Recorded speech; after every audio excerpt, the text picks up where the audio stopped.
Ladies and gentlemen, romantic relationships are not merely emotional entanglements, nor are they transient pleasures to be consumed and discarded like yesterday's news. They are instead the crucibles in which our character is tested, shaped, and ultimately revealed. A relationship is not simply about love. It is about responsibility, discipline, sacrifice, and the voluntary acceptance of vulnerability. At its core, a romantic relationship is a voluntary act of courage. Why? Because to love someone is to allow them the power to hurt you deeply and to do so anyway, willingly. You look at another human being and say, I will open myself to you. I will risk the chaos of intimacy for the possibility of shared order. That is no trivial decision. That is an existential wager. You see, people often believe they are searching for happiness in a partner. That's naive. What they are truly seeking is meaning, and meaning does not emerge from comfort. It emerges from commitment, from shared goals, from mutual sacrifice, from confronting suffering together. A relationship works when two people are simultaneously trying to become better, not just for themselves, but for each other. If you are not growing within the relationship, and if your partner is not growing, then it's not a relationship, it's a negotiation of convenience. And convenience breeds resentment. Love, real love, is not a feeling, it is a practice. It is the act of showing up when it's hard, listening when you want to yell, forgiving when you want to run, and holding space for someone else's chaos, even while managing your own. That is not easy. That is work. But that is the work that makes life worth living. So if you're looking for a relationship, don't ask who will complete you. Ask who will challenge me to be more, who will walk through the fire beside me and not flinch. Because when you find that, when two souls voluntarily walk into the storm of life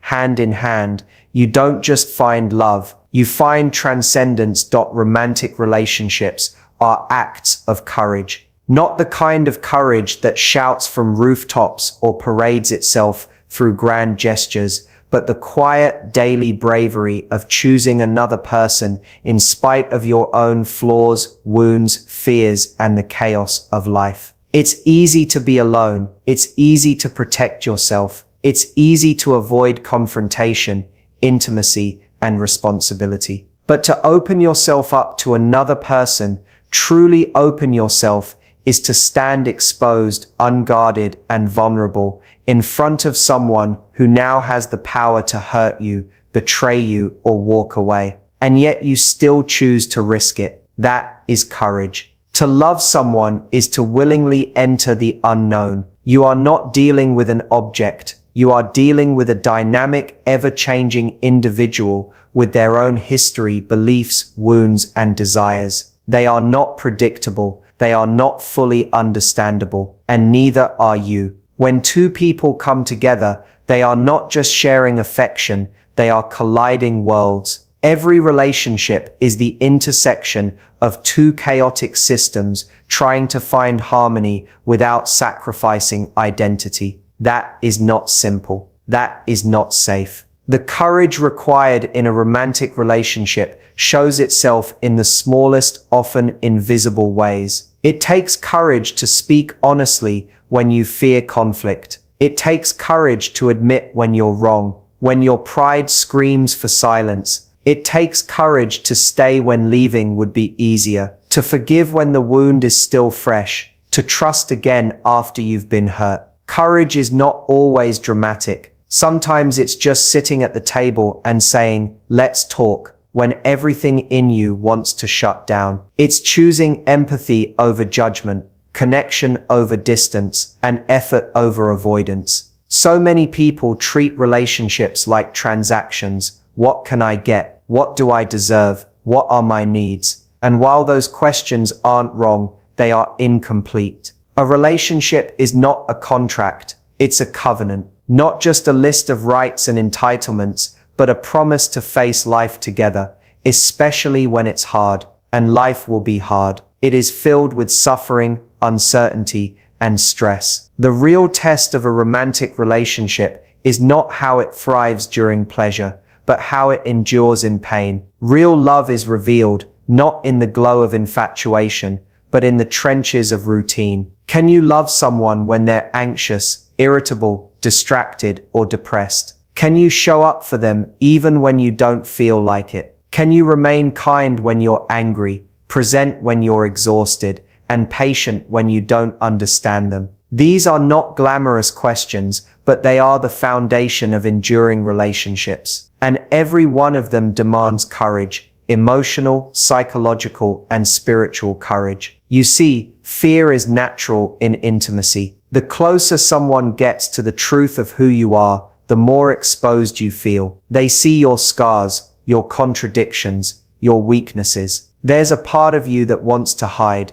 to keep them at a distance, to maintain the illusion of perfection. But that illusion is what kills intimacy. Real connection only grows when we let go of our masks and allow ourselves to be seen. And that too takes immense courage. There is also the courage to stay committed to growth, because you will not be the same person 5 years into the relationship, nor will your partner. People evolve, often in unexpected ways. The question is whether you're willing to grow together instead of apart. Can you keep discovering each other again and again, not assuming you already know who they are? Can you remain curious, even when the mystery fades? That is hard work. That is courageous work. Romantic relationships are not fairy tales. They are not supposed to be perfect. They are supposed to be real, messy, challenging, transformative. They are opportunities for two flawed people to refine one another, not through domination or control, but through mutual commitment to something higher, something that demands everything you have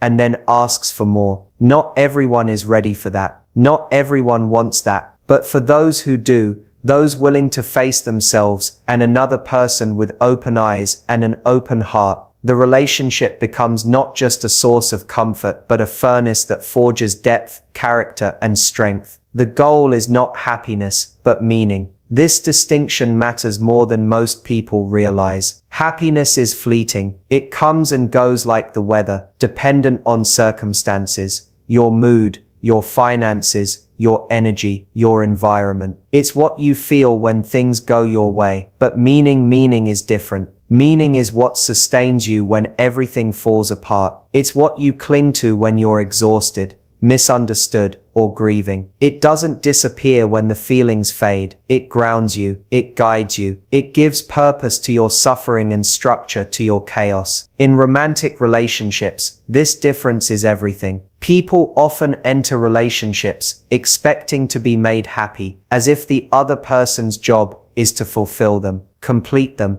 or endlessly entertain them. But no one can carry the weight of another's happiness for long. People are not designed to be sources of constant emotional gratification. That's not a relationship. That's dependence. And dependence, while it might feel good at first, turns corrosive with time. When you place the burden of your joy on someone else's shoulders, they will eventually collapse. And when they do, the relationship crumbles under the pressure of unmet expectations. Meaning, by contrast, isn't about how the relationship makes you feel. It's about what it calls you to become. A meaningful relationship doesn't always feel good. In fact, it will often demand more of you than you want to give. It will reveal your flaws, expose your blind spots, challenge your assumptions, and test your limits. But that's exactly why it's meaningful, because it forces you to grow. And growth is not always pleasant. Sometimes it's painful, uncomfortable, and deeply inconvenient, but it is always worth it. People chase happiness and wonder why they're dissatisfied. They think, if I could just find the right person, I'd be happy. But the right person isn't someone who makes you feel good all the time. The right person is someone who challenges you to be better, who helps you become more honest,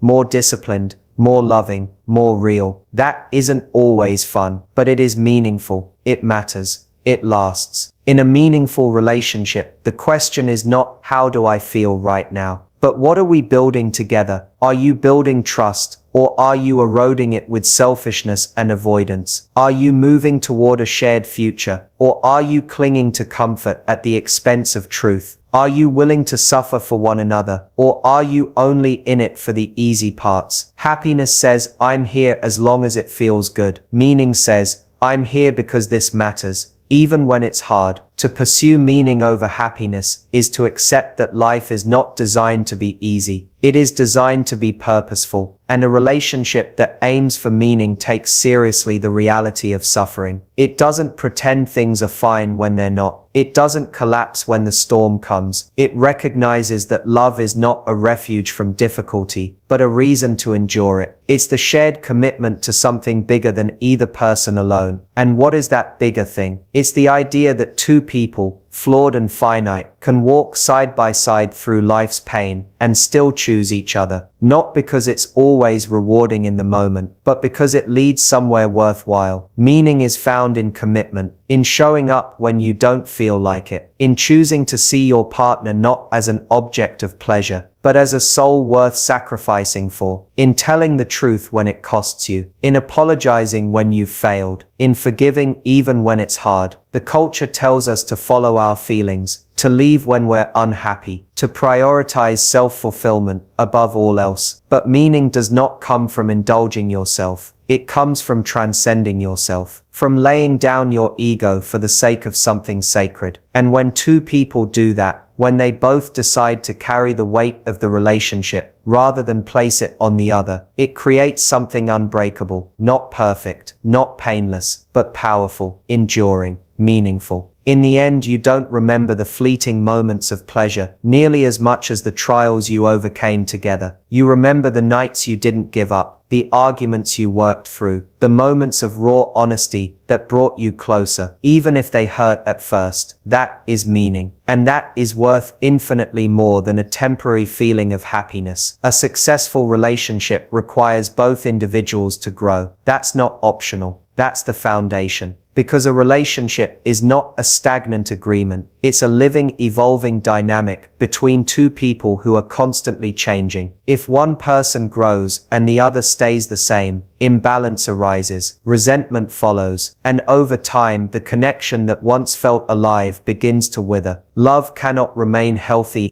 in a fixed state. It needs movement. It needs transformation. And that means both individuals must take responsibility, not only for who they are, but for who they are becoming. Growth in a relationship is not just about career advancement or personal goals. It's about emotional maturity, moral responsibility, communication, patience, and self-awareness. It's about the courage to confront your weaknesses and the humility to admit that you don't have it all figured out. When you enter a relationship, you are not a finished product. Neither is your partner. You're both works in progress, and a healthy relationship allows and requires that process to continue. Too many people enter relationships thinking the goal is to find someone who will accept them exactly as they are. But unconditional acceptance does not mean you're free from the need to change. It means you're loved enough to grow within a safe, committed space. A space where your flaws aren't used against you, but also aren't ignored. A space where you are challenged, not condemned, supported, not enabled. That kind of environment doesn't happen by accident. It's created through mutual effort and a shared commitment to becoming better people. When two people stop growing, the relationship begins to die in quiet ways. Conversations become routine. Intimacy fades. Curiosity disappears. You stop asking questions because you think you already know everything about each other. But people are far more complex than we realize. Even someone you've lived with for years still has depths you haven't seen, potential that hasn't been developed, stories they haven't told, and perspectives that shift with time. If you're not growing together, you're drifting apart. Growth doesn't always look the same for both partners. One may be learning to express emotions more openly. The other may be working on listening without defensiveness. One may be exploring spiritual questions, while the other is tackling old wounds from childhood. That's normal. The important thing is that both people are moving. that they are not treating the relationship as a destination, but as a journey that demands consistent reflection and renewal. And growth is not always graceful. In fact, it's often messy. It involves failure, discomfort, and pain. It means facing the parts of yourself you'd rather avoid, your insecurities, your fears, your pride, your stubbornness. But in the context of a relationship, you can't hide forever. Sooner or later, those unresolved parts of you will show up in arguments, in distance, in repeated patterns. The question is not whether you have flaws, but whether you're willing to confront them, whether your partner is willing to do the same, and whether you can support each other in that process without shame. When a relationship fosters mutual growth, it becomes something far more profound than companionship. It becomes a crucible for character, a place where you are shaped into someone stronger, wiser, and more whole, not through control or pressure, but through love and truth. You call each other up, not tear each other down. You recognize when it's time to stretch, to face discomfort, to leave behind old habits that no longer serve the relationship. You don't settle for being tolerated. You strive to become worthy of the trust you've been given. Real intimacy is built on the knowledge that you are seen, not just for who you are, but for who you could be. That someone believes in your capacity to become more. That they won't let you shrink, even when you want to, and that you will do the same for them. This kind of relationship is rare, not because it's impossible, but because it demands intentionality, discipline, and courage from both people. Growth is not a threat to love. It's the very evidence of it. If you love someone, you want to see them thrive, not stay stuck. And if you love yourself, you want to be the kind of partner who brings value to another person's life, not through perfection, but through a relentless commitment to becoming better. When both people share that mindset, the relationship doesn't just survive, it transforms. It becomes a space of evolution, not escape. And that is the kind of love that endures. True love is a discipline, not a fleeting feeling. It's not the rush of infatuation, not the high that comes in the early days when everything feels effortless and exciting. Those feelings are real, yes, but they are temporary. They fade, they shift, they lose their intensity. And when they do, what remains is what you've chosen to build, or neglected to. Love that lasts, love that transforms, love that deepens over time, is not something that happens to you. It's something you do, day after day, often when you least feel like doing it. People tend to romanticize the emotional side of love, and there's a place for that. Attraction matters, chemistry matters, but the problem is that we've elevated emotion to the throne, as if love is only real when it's easy or euphoric. That's a lie. Feelings are inconsistent. They are shaped by mood, circumstance, hormones, stress, and 1,000 other factors. If love were only a feeling, it would be utterly unreliable. You'd wake up one day and wonder where it went. And many people do, not realizing that what's missing isn't love. It's commitment, intention, discipline. To treat love as a discipline is to understand that it requires practice. You don't become a good partner by accident, just like you don't become a skilled musician or athlete by accident. It takes attention, repetition, failure, correction, and perseverance. You must choose to listen when you'd rather dismiss. Choose to speak gently when your instinct is to lash out. Choose to stay open when you feel like shutting down. And these choices are not always rewarded immediately. Sometimes they feel one-sided. Sometimes they cost more than they give. But over time, they build something real, something solid. Discipline in love means showing up, even when it's inconvenient. It means keeping your word, honoring your promises, staying faithful to your values and to your partner, not because you're always inspired, but because you said you would. It means apologizing when you're wrong, forgiving when you've been hurt, and having the hard conversations that are necessary for trust to grow. None of this comes naturally. It takes effort, and effort sustained over time becomes character. There's a difference between falling in love and staying in love. Falling in love happens to you. It's a biological event. It comes with adrenaline, dopamine, idealization. You see the best in someone. You're filled with hope. But staying in love is different. It's a conscious decision to remain present, to invest, to fight for connection, even when the feelings have dulled. That is where love becomes something noble, something sacred, not because it's perfect, but because it's chosen. And choosing love again and again, especially when it's difficult, does something to your soul. It refines you. It teaches you humility, because you learn how flawed you are. It teaches you grace, because you see how flawed your partner is. It teaches you resilience, because the relationship will go through storms. There will be boredom, misunderstanding, conflict, silence, hurt. But if you understand that love is a discipline, you won't be surprised by these things. You won't see them as signs that love has died. You'll see them as the moments that love is tested, and therefore given the chance to become real. There is no such thing as a relationship without effort. Every lasting bond is held together by the daily decision to value each other above comfort, ego, and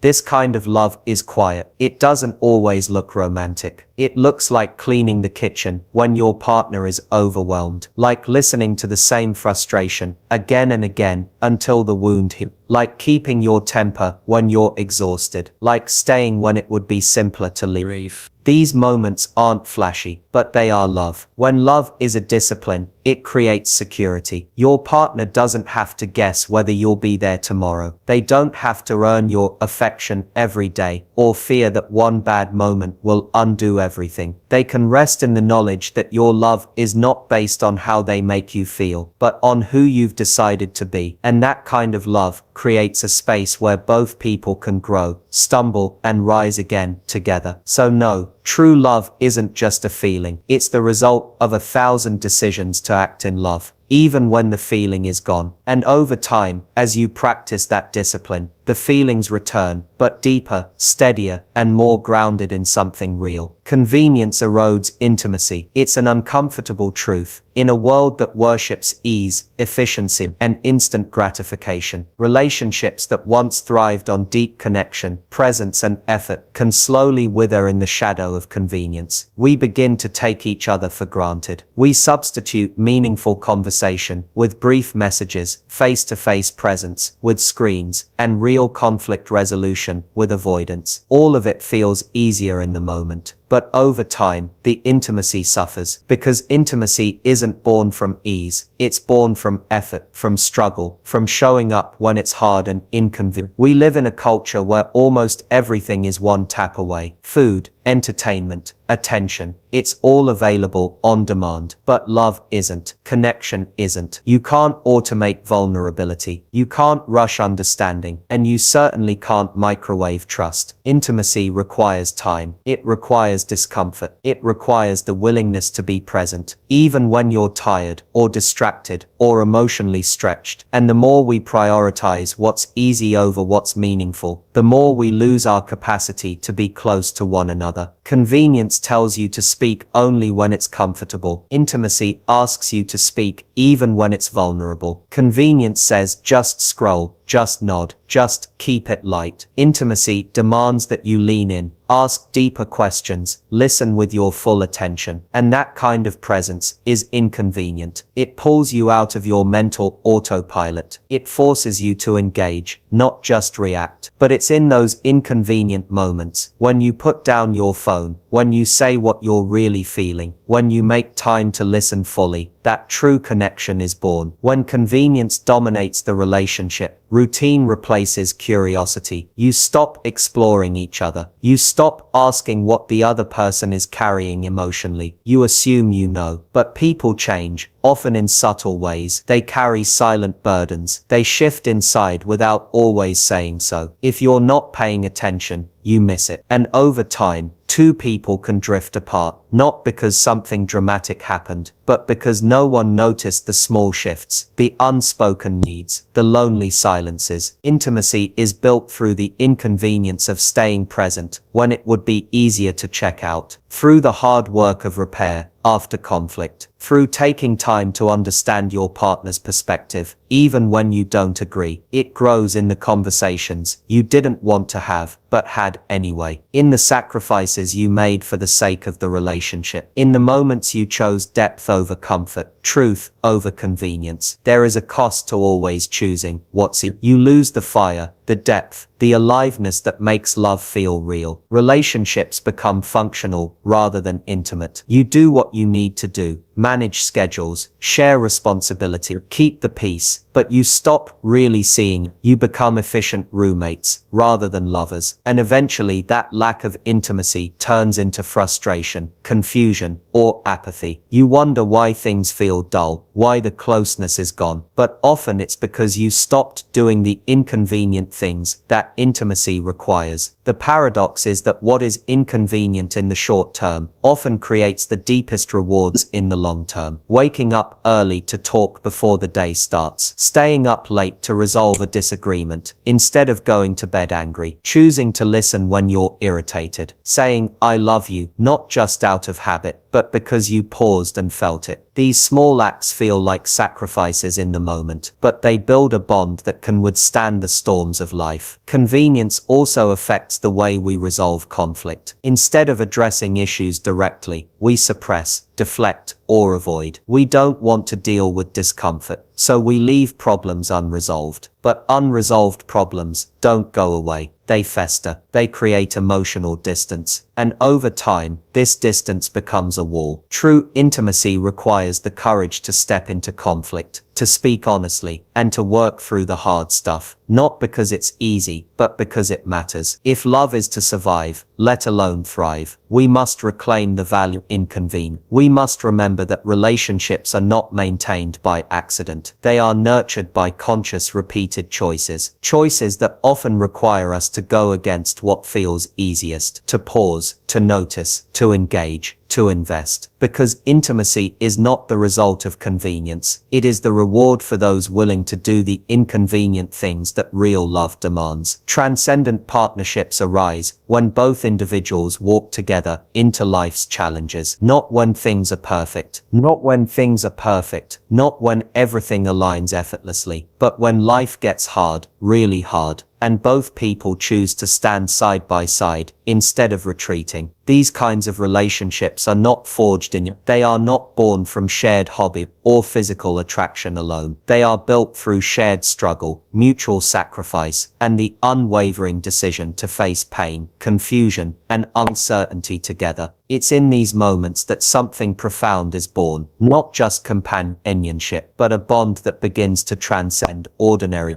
experience. Most relationships begin in comfort. There's excitement, lightness, discovery, but those are the surface. The depth only comes later, and it often arrives disguised as difficulty, a health scare, financial stress, the loss of a loved one, a crisis of purpose. Life doesn't ask if you're ready, it just comes. And when it does, many relationships collapse under the weight. Not because the love wasn't real, but because the individuals weren't ready to carry each other through the darkness. A transcendent partnership, however, is different. It doesn't see suffering as the enemy. It sees it as the arena where love is tested, refined, and ultimately proven. In these partnerships, both people are anchored not just to each other, but to something higher: truth, purpose, responsibility. They are not using each other to escape the weight of life. They are shouldering that weight together. They understand that love is not an escape from suffering, but a reason to endure it. When one falters, the other steadies. When one loses hope, the other holds the line, and they trade roles as needed, without resentment or scornking, because they are not in a transaction, they are in a covenant, a deep agreement to move forward, hand in hand, no matter the terrain. It is not the absence of conflict that defines a transcendent relationship. It's the presence of integrity during that conflict. Both individuals must have the courage to tell the truth, even when it hurts, to apologize sincerely and forgive deeply, to put the needs of the relationship above their own momentary pride. That kind of humility is rare. It requires strength, not weakness, discipline, not passivity. And when both people are willing to live this way, something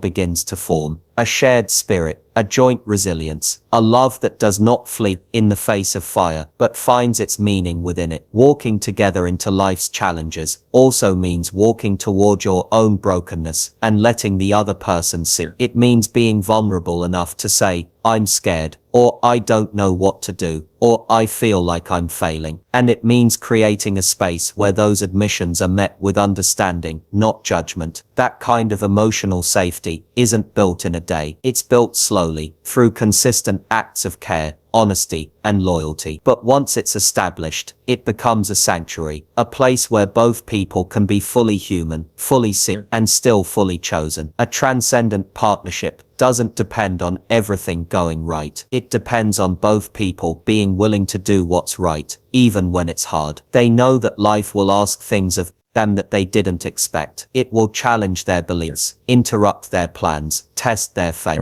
But they make the decision daily to walk forward together anyway. And in doing so, they build something stronger than romance. They build devotion. This kind of love shapes the individuals within. You don't stay the same when you are part of something this enduring. You grow because you are constantly being invited to rise above your own limitations for the sake of the. You learn patience because impatience fractures trust. You learn courage because fear must be met, not avoided. And you learn compassion because no one escapes the ache of living. In the end, transcendent partnerships are not about finding the perfect person. They are about becoming the kind of person who can build something sacred with another imperfect soul. They are about choosing, again and again, to walk through the storms, not alone, but together. Not because it's easy, but because it's me. And in that shared journey, something extraordinary emerges, something that outlasts pleasure, survives hardship, and gives both people a glimpse of what love, at its highest, was always meant to be. Thank you.